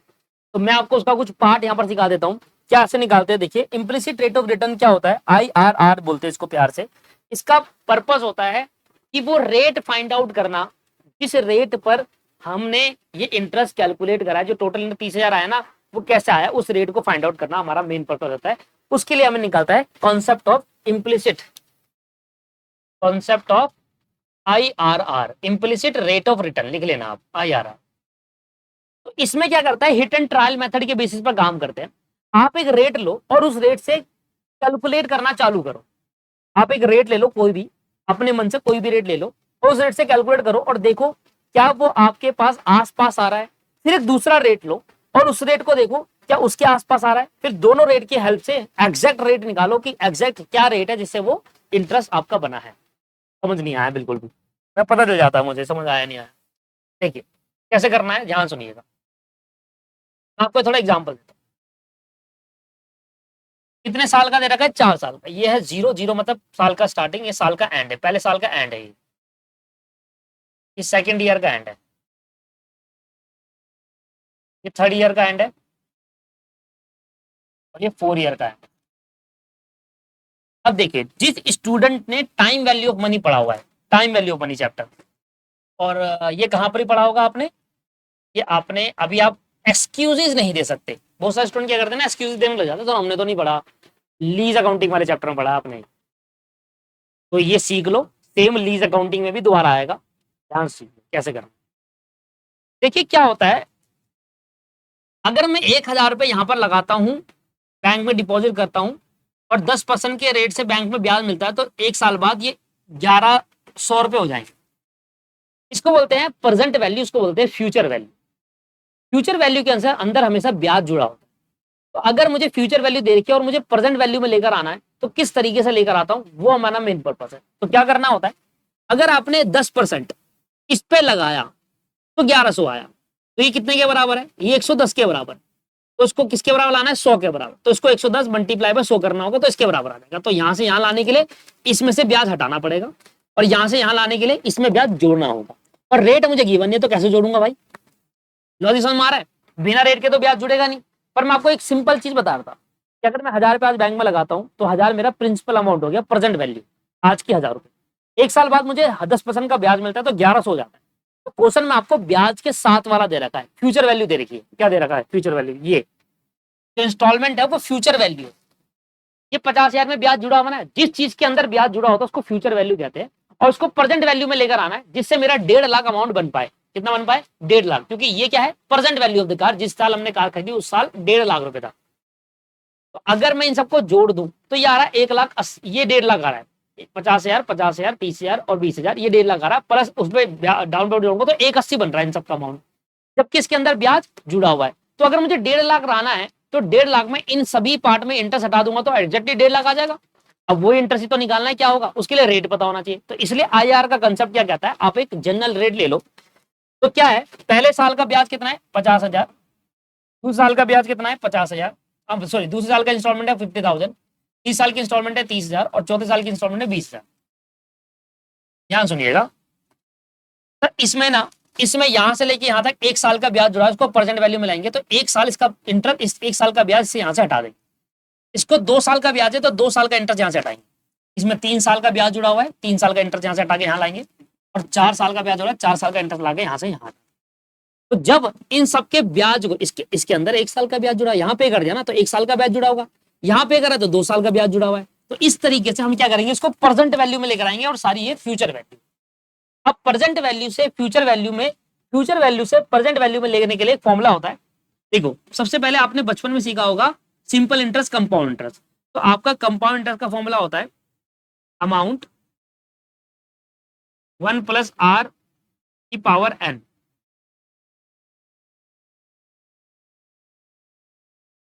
ये आपने पढ़ा होगा, सिंपल इंटरेस्ट निकालने का फॉर्मूला।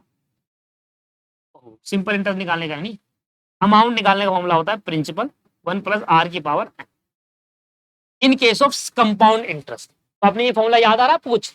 अमाउंट का मतलब होता है फ्यूचर वैल्यू, एफएम में अमाउंट को फ्यूचर वैल्यू कहते हैं। पी का मतलब होता है प्रेजेंट वैल्यू, और 1 + r⁴n। तो ये हमारा फॉर्मूला बन जाता है मैथमेटिक्स की हेल्प से। वो मैथ वाला फॉर्मूला था, और अब यहाँ पर अकाउंटिंग में ये फॉर्मूला यूज करा गया, future value, present value. Present value का मतलब होता है यहाँ की वैल्यू, फ्यूचर वैल्यू का मतलब है यहाँ की वैल्यू। अब देखो, ये फ्यूचर वैल्यू मुझे दे रखी है, मुझे निकालनी है प्रेजेंट वैल्यू। तो इस वाले पोर्शन को उठा के नीचे ले आऊं, तो फॉर्मूला बन गया प्रेजेंट वैल्यू का। प्रेजेंट वैल्यू का फॉर्मूला होता है फ्यूचर वैल्यू अपॉन में 1 + r⁴ ये होता है। प्रेजेंट वैल्यू का फॉर्मूला क्या था, फ्यूचर वैल्यू अपॉन में 1 + r⁴n ये होता है। अब इसके लिए मुझे क्या है, फ्यूचर वैल्यू चाहिए, जो मुझे दे रखी है 50,000, 50,000, 30,000, 30,000। अगर ये 50,000 की प्रेजेंट वैल्यू निकालना चाहूंगा तो ये 1 साल है, तो एन का मतलब है ईयर, ठीक है, आर का मतलब है रेट, और रेट मुझे एज्यूम करना है एज पर दी आईआर कॉन्सेप्ट। तो हमें 2 रेट लेने पड़ते हैं, एज्यूम 2 रेट, 2 रेट लेने पड़ते हैं। अब सर एक रेट में पहले लूंगा 6%, सर 6 ही क्यों लिया, 5 क्यों लिया, 10 क्यों लिया, 8 क्यों लिया, 9 क्यों लिया, कुछ भी ले लो भाई, कुछ भी ले लो। मेरे जनरल रेट मैंने 6 ले लिया। अब 6 के हिसाब से चेक करता हूं, तो 6 के हिसाब से आपको क्या करना है, एक एक का आंसर निकालना है आपको, एक एक का। कैसे, देखो 50,000 फ्यूचर वैल्यू है, अपॉन में 1 + 6%, 6 अभी मैंने जनरल रेट क्या लिया है, 6% लिया है, 6 अपॉन में 100, और उसको कितने साल पहले की वैल्यू लानी है, 1 साल पहले की वैल्यू लानी है, एक ही हो गया, ये वाला हो गया। फिर अगला 50,000, फिर से आ गया 1 + 6/100, और इसको कितने साल पहले की वैल्यू लानी है, 1, 2 साल पहले की वैल्यू लेकर आनी है, ये हो गया 2। फिर अगला 30,000, 1 + 6/100, और उसको कितने साल पहले की वैल्यू, 3 साल पहले की वैल्यू लेकर आनी है, हटा दो उधर जाए। अगला 20,000 को 4 साल पहले की वैल्यू लेकर आनी है, 20,000 अपॉन में 1 + 6/100 की पावर n। बहुत सारे टीचर्स को बहुत इजी वे में करा देते टेबल वाइज। टेबल वाइज में आपको कॉन्सेप्ट क्लियरिटी बहुत रेयर होती है। बहुत सारे स्टूडेंट को समझ में भी आ जाता है कि क्या चल रहा है, बहुत सारे स्टूडेंट को नहीं समझ में आता। जब मैं इसको कराता हूँ ना ऐसे वे में, हर एक टाइप का स्टूडेंट जो कमजोर है, स्मार्ट है, सब समझ जाता है। भैया 1 साल बाद की वैल्यू ना 1 साल पहले की वैल्यू लाने के लिए 1 ईयर आएगा, 2 साल बाद की वैल्यू 2 साल पहले की वैल्यू लाने के लिए 2 ईयर आएगा। रेट वही है, जनरल रेट जो मैंने लिया 6% एज्यूम करा, ठीक है। अभी दूसरा रेट भी एज्यूम करूंगा। अब यहाँ पर निकाल लोगे इसकी 1 साल पहले की प्रेजेंट वैल्यू, उसकी 2 साल पहले की प्रेजेंट वैल्यू, सॉल्व कर रहा है, कुछ नहीं करना। अब क्या होता है, जो टेबल वाइज कराते हैं वो कैसे कराते हैं मैं आपको टेबल वाइज भी समझा दूंगा। अभी टेबल वाइज में क्या होता है, देते हैं 50,000, 50,000, 50,000, 30,000 और 20,000, ठीक है जी। अब क्या होता है, ये देखो 6/100, 6 पहले तो 6 डिवाइड बाई 100 करूंगा और फिर +1 करूंगा, तो ये आया 1.06 और 1.06 की पावर क्या हो गया, 1 हो गया, तो 1.06 ही रहेगा। तो पहले वाले का क्या आया, 1.06। और जो 30,000 डाउन पेमेंट है उसका लिए तो कुछ भी नहीं होगा, क्योंकि 30,000 जो डाउन पेमेंट करी वो पहले से प्रेजेंट में है, ठीक है ना। यहाँ पर 30,000 की डाउन पेमेंट भी तो करी थी, याद है, 30,000 की डाउन पेमेंट करी थी हमने, ये पहले से प्रेजेंट में है। ये यहाँ पर हमने 30,000 की डाउन पेमेंट करी है, 30,000 की, वो भी जोड़ा जाएगा यहाँ पर, वो पहले से प्रेजेंट वैल्यू में है।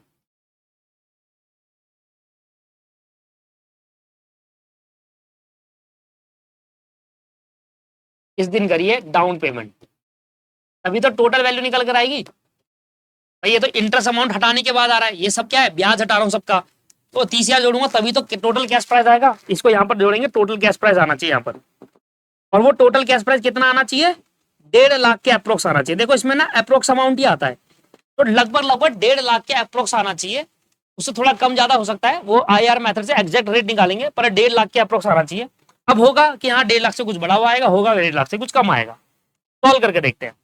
तो यहाँ मैंने 50,000 लिया डिवाइड बाई 1.06 पावर। अब देखो यहाँ 1.06 की पावर 2 करना है, तो पहले एक बार कैलकुलेटर में आपने लिखा 1.06, जो मेरे पेरेंट्स को मैंने लीज अकाउंटिंग में कराया हुआ है, ये एक बार इक्वल दोगे अगला वाला आ जाएगा, फिर एक बार इक्वल दोगे अगला वाला आ जाएगा, मतलब क्या 1.06 की पावर 2 भी हो जाएगा, फिर एक बार इक्वल 1.06 की पावर 3 अपने आप निकलता चले जाएगा। अगर अलग से करना है, अलग अलग करना है, अलग अलग कर लो, मैं अलग अलग करके दिखा देता हूँ।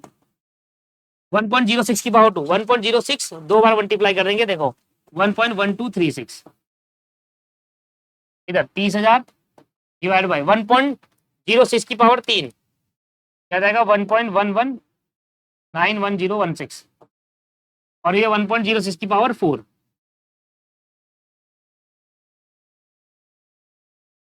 2 3 4, 1.262476। अब अगर मैं इसको आप ऐसे अलग अलग न करते हुए एक जैसे करना है तो क्या करना है, पहले वाले को सॉल्व करो।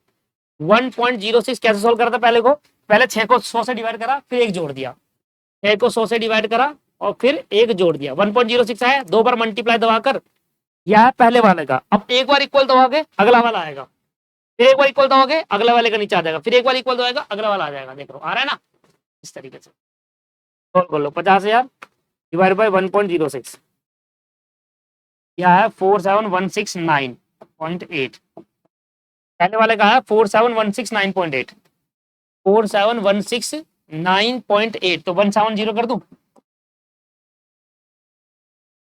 ठीक है जी। दूसरा वाला निकालो, 50,000 डिवाइड बाई 1.1236, दूसरे वाले का 44,400, 44,500 कर देते हैं, हमारा ये निकलते जा रहे हैं।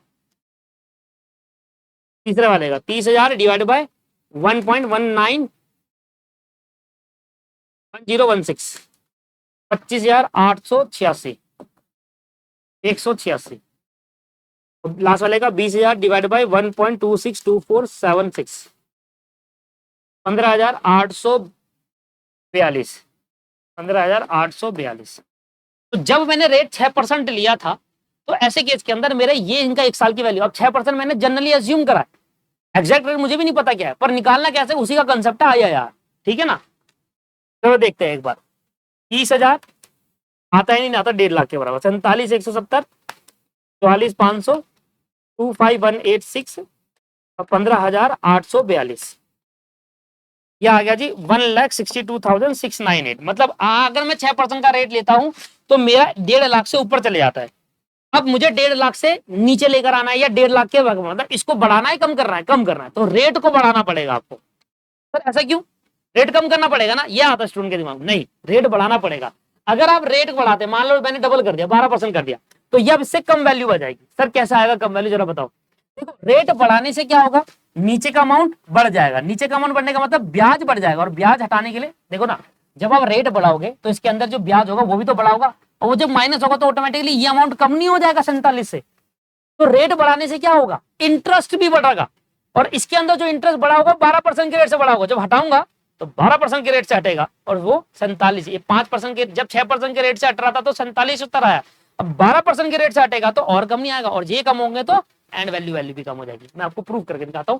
सेम प्रोसीजर अपनाना है, सेम प्रोसीजर अपना है, पर 12/100 कर रहा है यहाँ पर। अब देखो मैं थोड़ा ट्रिकी वे में काम करता हूँ। मैंने यहाँ पर लिखा 12, ठीक है, ऊपर वाला सेम है, नीचे वाला 12 लिखा, 12 divide by 100 plus 1, 12 divide by 100 plus 1, 1.12 आया। अब मैं अगर 12% का रेट दूं, मैं अगर 12% का रेट लेता हूं तो मेरा आया 1.12, ठीक है। फिर मैं अगला इक्वल दूंगा, अगला वाला आ जाएगा, सॉरी 1.12, 1.12 आया, दो बार इक्वल मल्टीप्लाई दबाना है, अगला वाला दोगे 1.12 का स्क्वायर हो जाएगा, करके देख लो आप कैलकुलेटर में, 1.2544। फिर अगला दबाओगे 1.404928, फिर अगला दबाओगे 1.57351996। अब क्या करना है भाई, इनको डिवाइड ही तो करना होता है, करो डिवाइड करो। सर इसको नहीं लाए तो ये 30,000 ही आएगा, डाउन पेमेंट तो उतनी है। 15,000 को और 50,000 को जब 1.12 से डिवाइड करूंगा, यह आ जाएगा 44,643। देखो पहले कितना आ रहा था, 47,170, अब कितना आ रहा है 44। टेबल वाइज कराते हैं टीचर लोग बाकी। अब मैंने, अगर मैं आपको शुरुआत में ऐसे करा देता, आपको समझ पाते क्या हो रहा है, डिवाइड क्यों कर रहे हैं, मैंने आपको फॉर्मूले से बताया, अब आपको क्लियर हो रहा होगा। हम बेसिकली कर क्या रहे, ये 50,000, 50, 30 और 20 एक सीरी में लिख दिया लाइन में, नीचे वाला निकालकर एक सिरे में लिख दिया। अब करा क्या मैंने, डिवाइड ही करा, दोनों को डिवाइड ही कर रहा हूं मैं बस। तो टेबल डायरेक्टली बनाऊंगा तो आपको नहीं समझ में आएगा, इसलिए सब टीचिंग में फर्क हो जाता है। 860 डिवाइड ही कर रहा हूँ दोस्त, 30,000 डिवाइड बाई 1.404928। एक क्वेश्चन समझाने के लिए कर रहा हूँ, नहीं तो मैं इसको लीज में कराता। 30,000 डिवाइड बाई 1.57351996 का टोटल कर लो कितना आया, 30,000, 44, 643, 39, 860, 21, 353, 12,710, 1,48,566। अब मैंने 12% का रेट लिया तो ये आया। तो कहानी क्या हुई, इधर देखो, अगर आप रेट 12% लोगे तो आपका अमाउंट निकल आएगा 1,48,566, और अगर आप रेट 6% का लेते हो तो आपका अमाउंट निकल के आता है 1,62,000, 1,62,698, 698। और मुझे चाहिए इनके बीच में कहीं ना कहीं 1.5 लाख। तो ऐसा आप रेट जनरली एज्यूम करो, एक कम और एक ज्यादा, जो 1.5 लाख से एक कम आए, 1.5 लाख का अमाउंट आपको चाहिए, उसका रेट पता है 1.5 लाख के रेट पे क्या अमाउंट आएगा, 1.5 लाख के अमाउंट पे क्या रेट आने वाला है वो निकालना है। तो IRR कहता है ऐसे दो रेट लो जिससे एक वैल्यू 1.5 लाख से कम आ जाए और एक वैल्यू 1.5 लाख से ज्यादा। मान लो आपने 12% करा और आपकी वैल्यू 1,48,000 की जगह 1,58,000 आ जाती, तो और रेट बढ़ाते, फिर 18 करते और कम लाते, एक वैल्यू कम और एक वैल्यू ज्यादा चाहिए। तो जो आपको मेन अमाउंट है ना 1.5 लाख, वहां अगर उसका रेट निकालना ना कि 1.5 लाख का रेट क्या होगा, उसके लिए एक अमाउंट ज्यादा और एक अमाउंट कम चाहिए। अगर मैं कह रहा हूं 12% सॉल्व करने पर आपका 1,58 आ जाता दूसरी बार में, तो आप तीसरा रेट लेते, तो पहले वाले रेट को भूल जाते हैं, तो 1,62 की जगह 1,58 ठीक है, उसको हटा दो, वो भी 1,50 से ज्यादा है। अब 18% लेते तो 18 में 1,50 से कम आ जाता, तो फिर 12 और 18 के हिसाब से कंपेयर करते, 6 को भूल जाते, फिर 6 की जरूरत क्या है, एक ज्यादा और एक कम चाहिए ना, एक ज्यादा में ये सही है, क्लोज है वो 1.5 लाख के। अभी मेरे जो रेट लिए गए हैं उसमें क्या हुआ कि ऑटोमेटिकली मेरा आ गया 1,62,71 तक कराया हुआ है पहले, इसलिए 6% मुझे याद था तो मैंने वही लिया हुआ, ठीक है ना, पहले कराया हुआ इस वजह से। अब IRR क्या कहता है, कैसे आप निकालोगे, तो IRR का एक फॉर्मूला है, वो कहता है, IRR का एक फॉर्मूला है वो कहता है कि देखो आपको अगर रेट निकालना है जर्नल रेट, तो ये तो है कि देखो 6% अगर लोगे तो आपका ये आएगा, आपको 6% से ज्यादा चाहिए, क्योंकि ज्यादा कितना चाहिए, 12 से कम होना चाहिए, 12 से कम होना चाहिए, 6 से ज्यादा होना चाहिए, क्योंकि 12 लोगे तो आपको 1.5 लाख से कम आ रहा है, तो 12 से कम हो जाए, 6 से ज्यादा हो जाए। तो मुझे पहले तो लिखो 6%, जिससे आपको ज्यादा चाहिए, 6% ज्यादा चाहिए ना आपको सर, 12 से कम होना चाहिए और 6 से ज्यादा होना चाहिए। अब 6 से कितना ज्यादा चाहिए, उसके लिए आपको प्रपोर्शनेट मेथड का यूज करना है। करना क्या है कि देखो 1,62,000, 1,62,698 आया था आपका, नीचे भी लिखो 1,62,698, 6% पे कितना आया, 1,62,698, 1,62,698। अब इन दोनों का एक बार इसका इससे डिफरेंस लो, एक बार इसका इससे डिफरेंस लेना, एफएम का पार्ट है ये।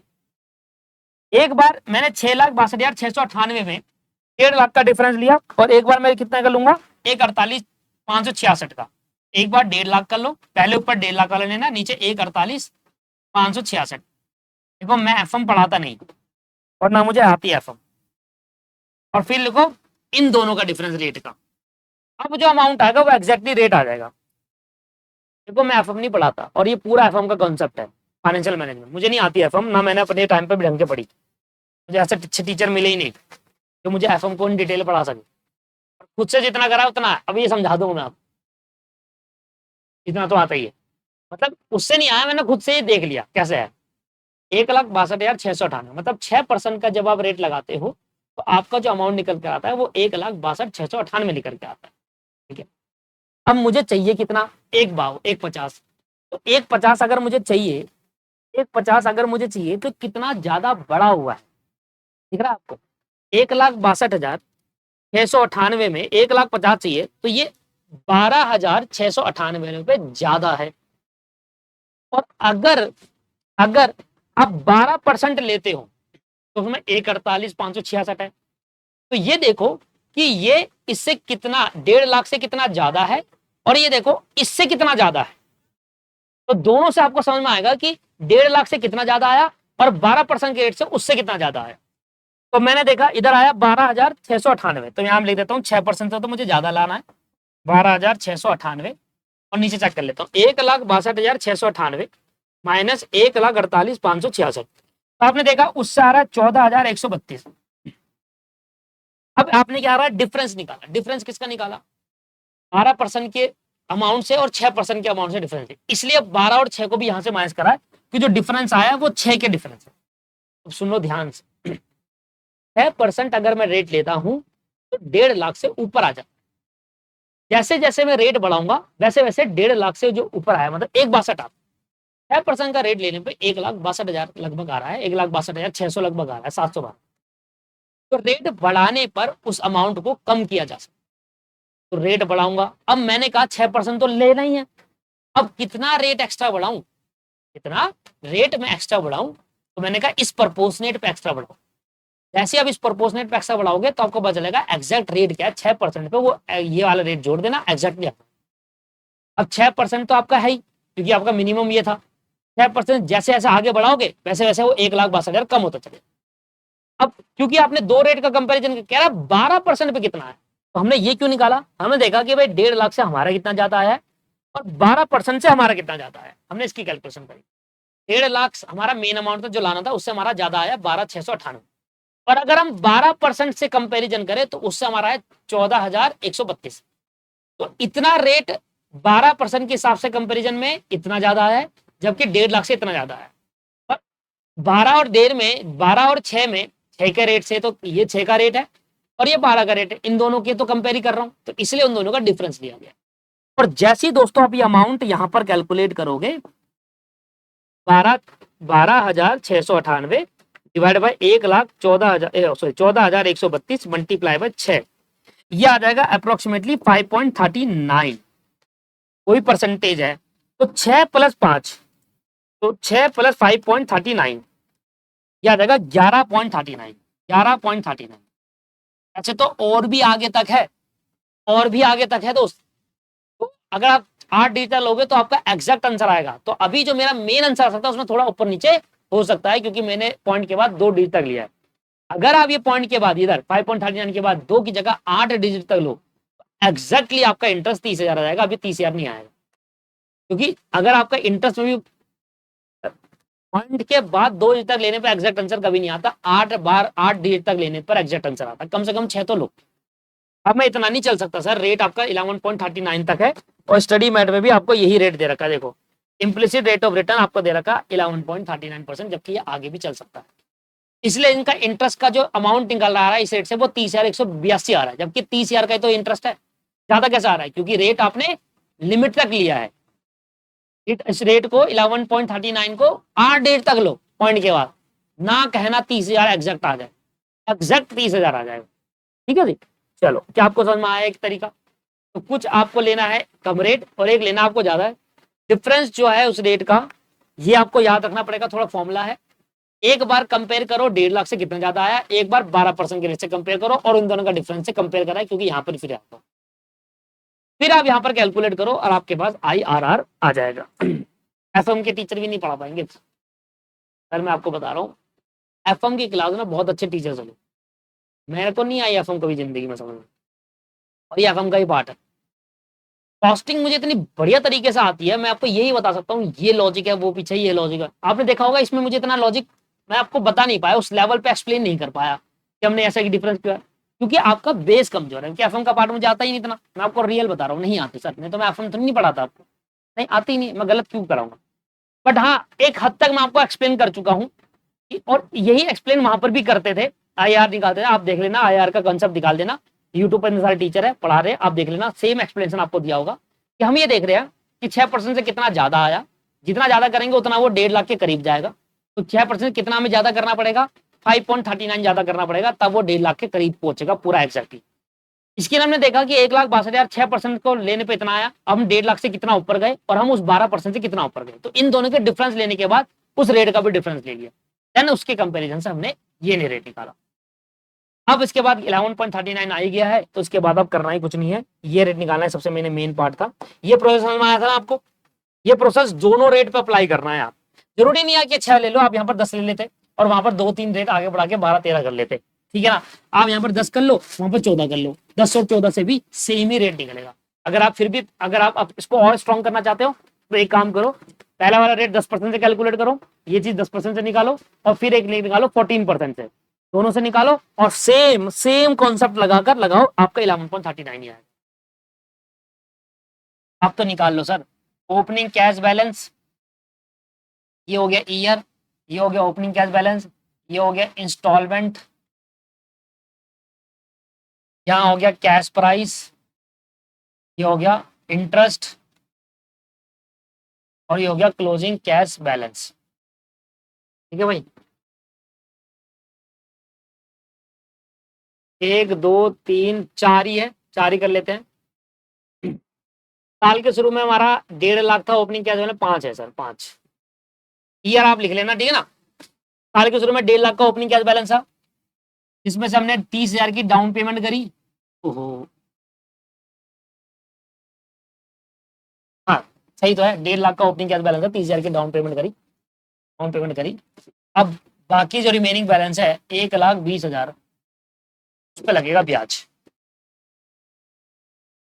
लगाइए, एक बार मैं ये लेकर देख लूं इसको, 5.39 12,698 divide by 12,698 divide by 14,132 multiply by 6।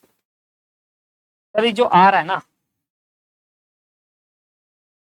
11,689, तो याद आएगा 11.39 ये लेके देख रहा हूं, देखना चाहते हैं कि कितना एक्यूरेट आता है। ठीक है जी, उन्होंने सिर्फ 11.39 से करा, मैं पूरा कर 11.39 ठीक है। तो रेट आपका मैं वाली देता हूँ, बार बार लिखना पड़ेगा, रेट आपका है 11.39 ये आपका रेट है जो हमने निकाला। अब 1,20,000 पे लगाओ इंटरेस्ट निकालने के लिए, 1 लाख में। अच्छा इंस्टॉलमेंट कितनी है, इंस्टॉलमेंट लिख दूं 50,000, दूसरे ईयर में भी 50,000 है, उसके बाद 30,000 है, और उसके बाद 20,000। यही है ना, ठीक है यही है। अब इसमें से मुझे इंटरेस्ट निकालना है, और इंटरेस्ट निकालने के बाद अलग से निकल जाएगा। तो 1,20,000 में देखो 1,20,000 मल्टीप्लाई बाई 11.39116897%, यह आ गया सर 13,669। ठीक है, 50,000 में से हटाओ, ये 50,000 में से ओहो यह आएगा 13,669, इंटरेस्ट ये ना। 50,000 में से 13,669 हटा दो, क्या आएगा 36,331। 1,20,000 में से 1,20,000 में से 36,331 हमने पे कर दिया, बैलेंस बच गया 83,696 उनहत्तर। 83,669 में अब लगाओ फिर से इंटरेस्ट 11.39116897%, यह आ गया जी 953031 कर देता हूँ अप्रोक्स। 50,000 में से 9531 हटा दो, क्या आएगा भाई 40,469। फिर से 83,669 में से 40,469 माइनस करेंगे, यह आ जाएगा 43,200। 43,200 में लगाओ इंटरेस्ट फिर से 11.39116897%, यह आएगा सर 4921। फिर 30,000 में से माइनस करो 4921, यह जाएगा भाई 25,069। 25,069 80 69 नहीं 79,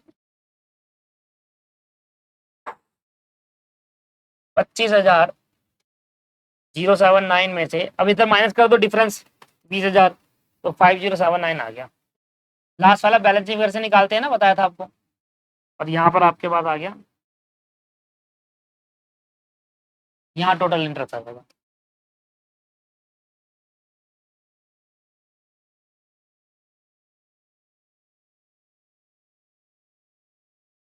रेट निकालना ही पड़ेगा यार,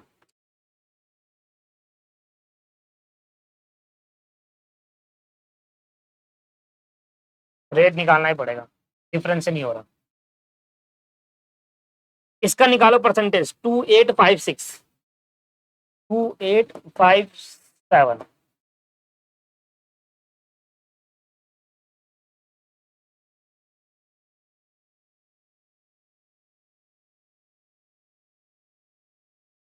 बीस हजार में से 2857 हटा दो, 17,143।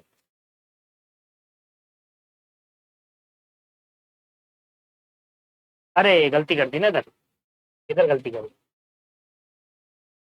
43,200 में से माइनस करना था 25,079, मैंने गलत माइनस कर दिया, मैंने 50 में 30 में से माइनस कर दिया। क्या आ गया 18,121। 18,121 और 20,000, ये आ गया 1879, और यहाँ 20,000 थे, इधर आ गया 18,121, ये आ गया बैलेंस। मैंने गलती कर दी थी भाई, देखो 18,121 लास्ट में बैलेंस बचा, और 18,121 में से 20,000 मैंने इंस्टॉलमेंट पे करी, तो जो डिफरेंस है वही इंटरेस्ट होगा। तो एक 18,121 प्रिंसिपल हो गया और 1879 इंटरेस्ट हो गया, दोनों मिलाकर 20,000 हो गया। 13,669 9531 4921 और 811879। ओ भाई साहब, देखा आपने, एग्जैक्ट आ गया। और जब आप 11.39% लगाओगे ना, सिर्फ 11.39% लगा के इंटरेस्ट कैलकुलेट करोगे ना, आपका इंटरेस्ट ही आएगा 30,182। इसलिए कहा जाता है कि हमेशा जो पॉइंट है उसके बाद 7 से 8 डिजिट तक लो, एग्जैक्ट आंसर एक बारी में एग्जैक्ट आंसर आया यार, मैंने नहीं करा। 13,669, ठीक है, 9531 4921 और 811879, देखो 30 आ गया। ये है चीजें, ये होता है बेनिफिट। उन्होंने 11.39 से करा, और 30,000 आना भी चाहिए था, क्यों? क्योंकि सर टोटल इंटरेस्ट भी तो 30,000 ही पे करा हमने, इसी तो पे करा। अब इसका टोटल कर लो आप, इसका टोटल 1.5 लाख आना चाहिए एग्जैक्ट। देखते आता नहीं आता। 36,331, 40,469, 25,069 और 18,121। 1,20,000 सॉरी 1,20,000 आएगा, क्यों? क्योंकि यहाँ 30,000 ये भी है, तो 1 20 और 30 मिल जाएगा 1.5 लाख, एग्जैक्टली 1 20 आ रहा सर। इस तरीके से होता है। तो IRR का कंसेप्ट यहाँ पर है, अगर आप चाहो तो इसको आप अच्छे से पढ़ो। जैसे मैंने आपको बताया एग्जाम्पल 10 और 14 लेके करके देखो, और फिर सेम आपका रेट आएगा। और जब भी आप रेट लो पेपर के अंदर, वो कम से कम 7 से 8 दिन तक लो एग्जैक्ट आंसर लाने के लिए। ठीक है सर। बुक तो चेंज कर देता है, आप नहीं कर पाएंगे। अरे भाई साहब 1 घंटा 25 मिनट हो गया, आज तक की सबसे बड़ी क्लास इस वजह से आया, नहीं तो मैं जल्दी करा दूँ। मिलते हैं नेक्स्ट क्लास में। आज की क्लास को यहीं पर समाप्त करते हैं। Have a nice day, bye bye and take care, thank you.